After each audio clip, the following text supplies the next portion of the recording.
Earlier this week. Remember how Barkley was hammering San Francisco?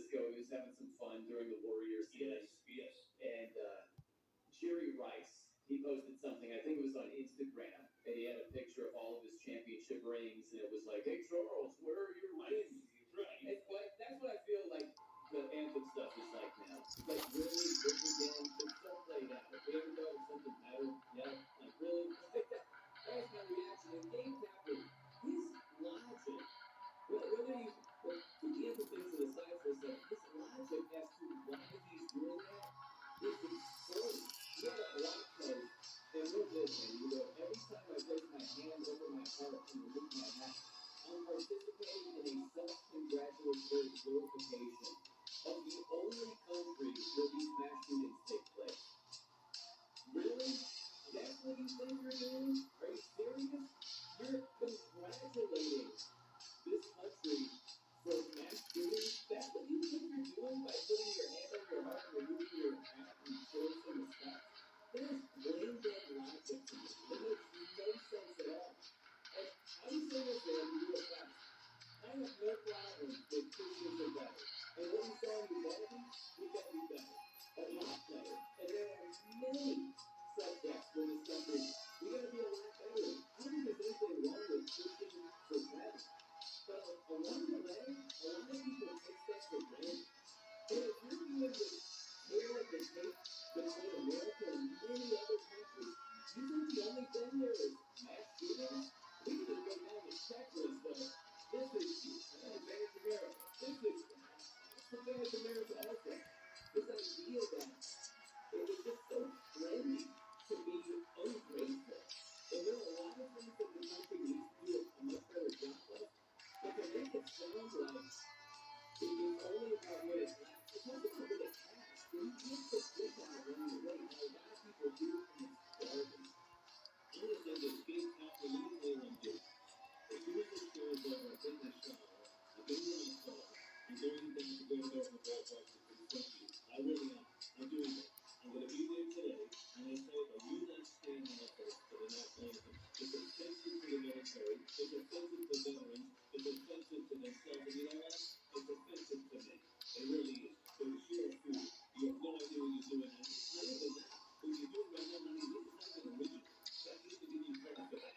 So I'm going down that road. I just asked you point blank, face to face, in the federal office. I got a media credential. I'm going down there to see you, Big Papa, because I think you're wrong and I think you're crazy. I really do. Yeah, I agree that there's problems in this country. I agree it's got to be taken care of. But not standing for the anthem will not stop shootings. And you're not putting your hand on your heart or standing for the anthem is not going to do it. We need gun reform. Check Ireland, check Australia, check those countries, and they don't do it there. But you're not standing. You know what? You're standing above a pin in the crowd. Your head is above the shoulders of everybody else, and you're looking really stupid. You really are. Well, I also think this too. This Memorial Day weekend. Let's pause and reflect on that for a second. And look, I understand this guy. He's just trying to help. And I can fully understand someone thinking, man, what happened? That was a tragedy when this happened. And how did this happen? You start just going down this road, and somehow you end up in a place where he's ended up. And I just don't agree with the logic whatsoever. Like how you can twist things around into thinking standing for the anthem is a self-congratulatory glorification of the only country where these mass shootings take place.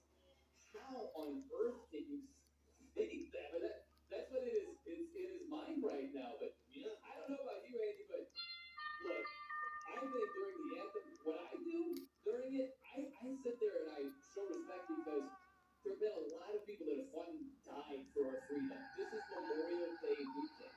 We are honoring the vets who fought, served, and some who paid the ultimate price so we can be free. Right? Like, how can that be lost along the way? How can you just completely forget about that and only focus on what isn't where it needs to be?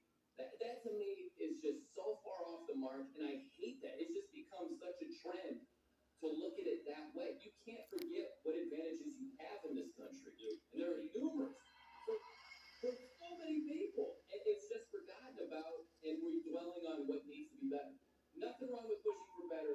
Don't forget the advantages that you have along the way. I stand side by side with you, and I do that to us. You know, I'm still side by side with you right now on this. But I will tell you this much. I know this is a slippery slope for him to do, but I'd love to see Rocky Manfred to take a stand on this. He never would do it. Believe me.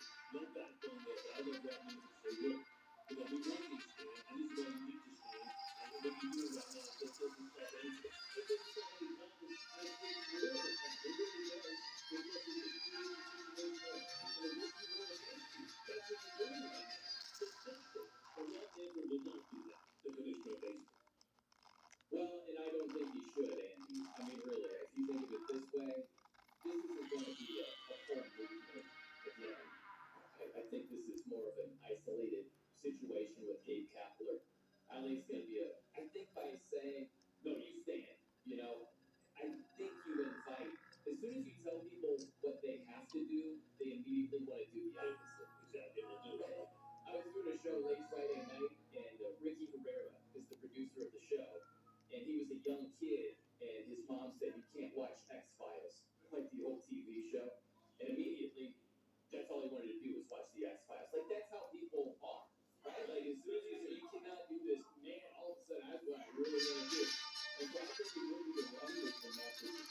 attention to something else, even an incredibly important issue. What Kaplan was bringing attention to, incredibly important. What Kapler is bringing attention to, incredibly important. So I am not against those things, right? If it's racial oppression or police brutality, or I mean, goodness, any good-hearted person isn't going to be against those things being corrected. Gun violence, your good-hearted person, of course, you don't want the Uvalde tragedy to happen again. You don't want it to happen in the first place. But just because you say, no, I don't think the method works, I don't agree with it, I don't like it, it doesn't mean you're also not on board with what they're trying to get accomplished. And that's where it gets unnecessary.